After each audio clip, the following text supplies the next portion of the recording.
Good morning to one and all. In the today's class, I am going to discuss about shift registers. So, before going to the shift registers, you should know the meaning of flip-flop. So, why do you need an flip-flop? Flip-flop is a device used to store a bit of data, either 0 or 1. So, a single flip-flop is called as a single bit register.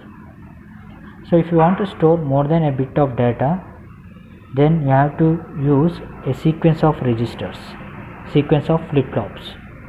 That sequence of flip-flop we call it as register. Okay, register means it has a sequence of flip-flop. You can store a multiple bit of data,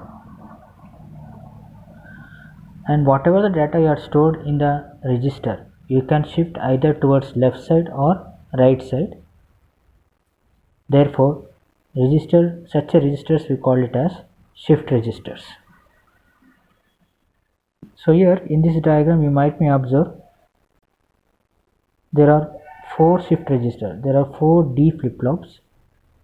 Each flip-flop can store a bit of data, maybe 1 or 0. Okay, this is a 4-bit register. Therefore, it can store a 4 bit of data. So 4 flip-flops are required here. So B3, B2, B1, B0 are this is B1 are the output of each flip-flop. Here I have taken the input sequence as 1001. Here you have clock pulse. A common clock pulse is given to all the flip-flops. Okay. So this clock pulse, this clock will work for the negative edge of the pulse. So for the first clock pulse, this one will be enter into an Q0 position. So your B3 value is 1. After second clock pulse, this one will be shifted to here, and the first 0 will be appeared at the Q0. For the third clock pulse, the 1 will be shifted here, 0 will be shifted here, and the third 0 will be appeared here. For the fourth clock pulse, the 1 will be appeared here, 0 will be appeared here, 0 will be appeared here, and 1 will be appeared here. Okay.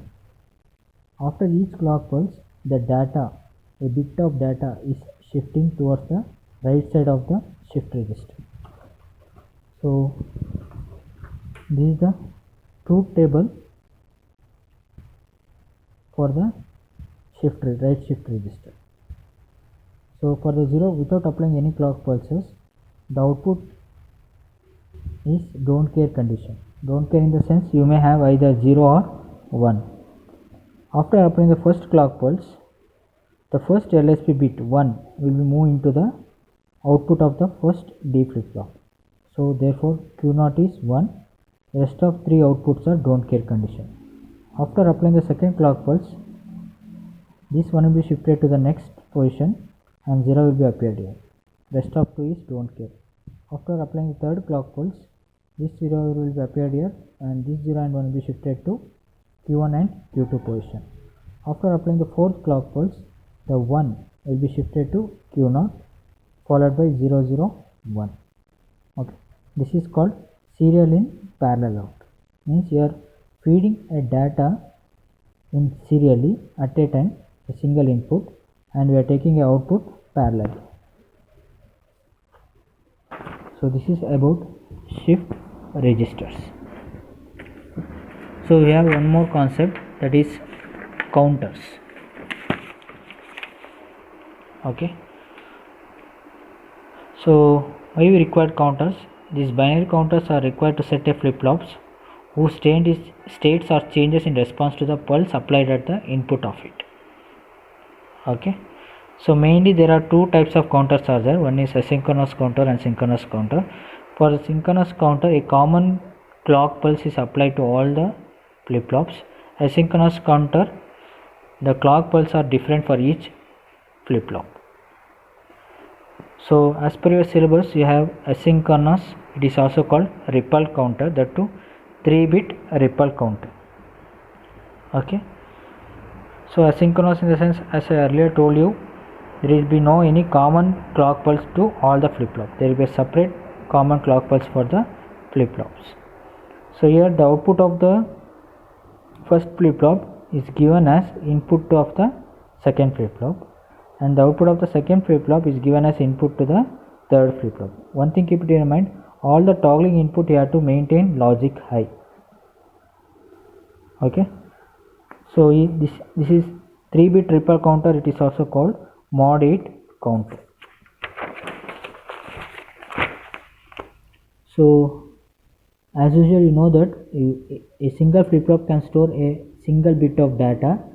If you have 3 flip-flops cascaded in series, it can store a 3 bit of data.